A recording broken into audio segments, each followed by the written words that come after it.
The bus was giving some visitors a tour of the island of Sodor.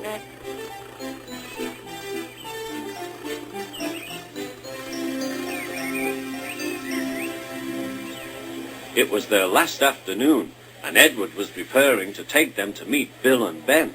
He found it hard to start the heavy train. "Did you see him straining?" asked Henry. "Positively painful," remarked James. "Just pathetic," grunted Gordon. "He should give up and be preserved before it's too late." "Shut up," burst out Duck. "You're all jealous. Edward's better than any of you." "You're right, Duck," said BoCo. "Edward's old, but he'll surprise us all." "I've done it, we're off! I've done it, we're off!" said Edward as he finally puffed out of the station.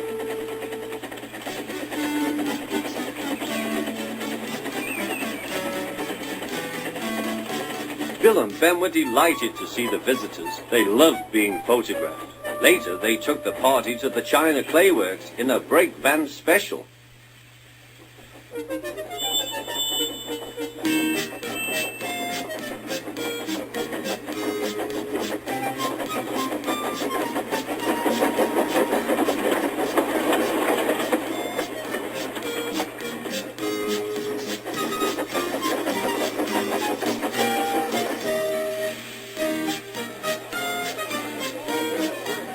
Everyone had a splendid time, and the visitors were most impressed.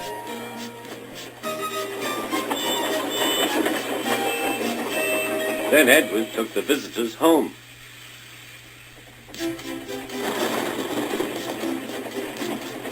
On the way, the weather changed. Wind and rain buffeted Edward.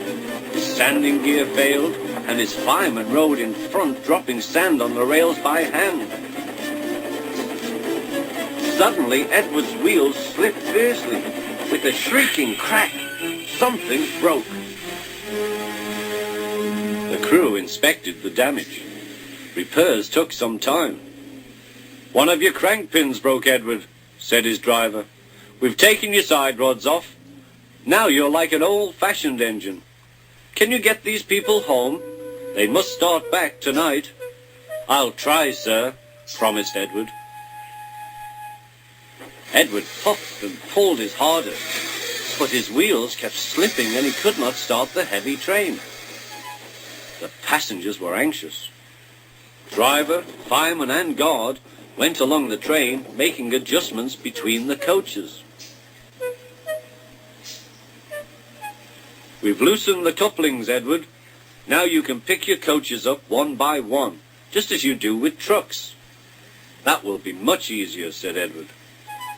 "Come on," he puffed, and moved cautiously forward.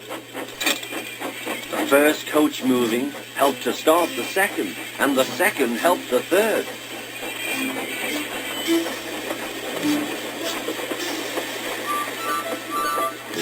"I've done it! I've done it!" puffed Edward. "Steady, boy," warned his driver. "Well done, boy. You've got them! You've got them!" And he listened happily to Edward's steady beat as he forged slowly but surely ahead.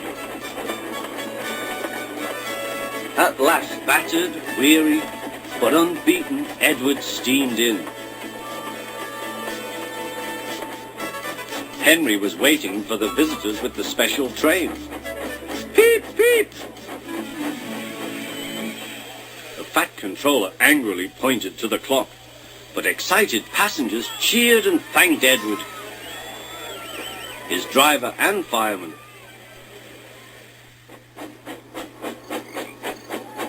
Duck and BoCo saw to it that Edward was left in peace.